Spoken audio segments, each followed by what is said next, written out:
करें कि विधेयक को यथा संशोधित पारित किया जाए। Sir, I move that the bill be passed as amended.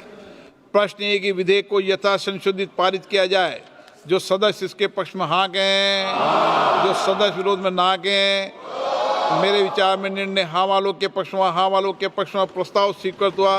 विधेयक पर यथा संशोधित पारित हुआ। मैं कानून को कबूल नहीं करता हूं।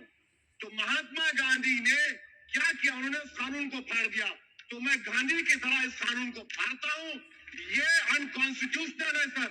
इस देश में झगड़े पैदा करने का काम बीजेपी करना चाहती है मस्जिद और मंदिर के नाम पर। इसीलिए मैं इसका कंडेम करता हूं और मैं आपसे गुजारिश करता हूं कि मैंने अपने 10 अमेंडमेंट दी है, आप इसको कबूल करिए सर। मुझे बोलने का मौका दीजिए और उसमें डिवीजन का मैं डिमांड भी करूंगा। Thank you sir. मान्यवर, मुझे ये बताओ कि अभी अभी फैशन है संविधान लहराने की।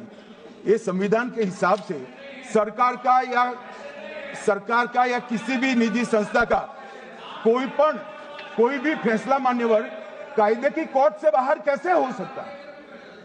कोई भी फैसला हो, ये देश की अदालत वो फैसले तक रुचि नहीं रखेगी। नागरिक ग्रीवेंसेस लेकर कहां जाएंगे? जिसकी भूमि हड़प कर ली गई वो कहां जाएगा?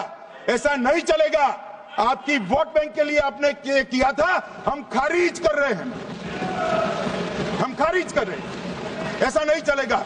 अदालत में जाइए, जिसको ग्रीवेंसेस है इधर और साइड से, और अदालत न्याय करेगी। न्याय के लिए तो अदालतें बनी हैं। और मान्यवर, यहां एक सदस्य ने कह दिया माइनॉरिटी इस कानून को स्वीकार नहीं करेगी। क्या धमकाना चाहते हो भाई? संसद का कानून है, सबको स्वीकार करना पड़ेगा। स्वीकार नहीं करेंगे मतलब क्या है? कैसे बोल सकते हैं कोई? हम कानून को स्वीकार नहीं करेंगे। एक कानून भारत सरकार का है, हर एक पर बंधन करता होगा और इसको स्वीकार करना पड़ेगा। रिपोर्ट देनी पड़ेगी, बैलेंस शीट जमा करनी पड़ेगी, ऑडिट होगी, कैग के रिटायर्ड ऑफिसर ऑडिट करेंगे और मान्यवर पारदर्शिता आएगी। इससे क्यों डरना चाहिए किसी को? पारदर्शिता से क्यों?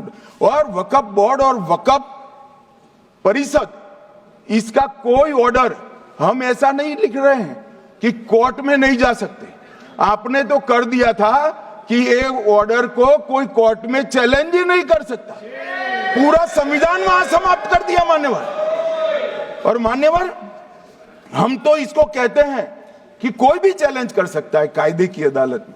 इस देश में संविधान का राज है। ग्रीवेंसेस जिसका भी हो कोर्ट में जा सकता है।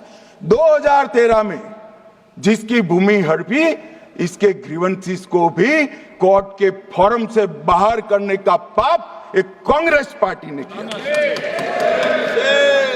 मान्यवर, एक अफवाह और फैला रहे, प्रोस्पेक्टिव इफेक्ट से आ रहा है।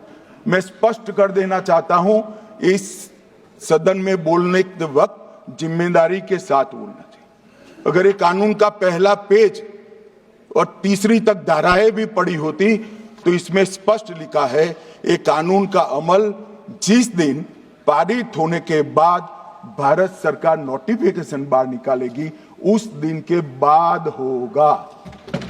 मतलब रिट्रोस्पेक्टिव इफेक्ट नहीं है, मगर मुस्लिम भाइयों को डराया जा रहा है कि रिट्रोस्पेक्टिव इफेक्ट से आएगा। मान्यवर, ये कह रहे कलेक्टर क्यों रखा है? मुझे एक बात बताओ भाई, जो बता सकते हैं। अगर किसी मंदिर के लिए जमीन खरीदनी है तो जमीन की मालिकी किसकी है वो हमारे देश में कौन तय करता है? सबको मालूम है, कलेक्टर करता है सर, रेवेन्यू ऑफिसर वही है। तो अगर वक्फ की भूमि जो वक्फ कर रहा है उसकी है या नहीं है, इसकी जांच कलेक्टर करे तो इसमें आपत्ति क्या है?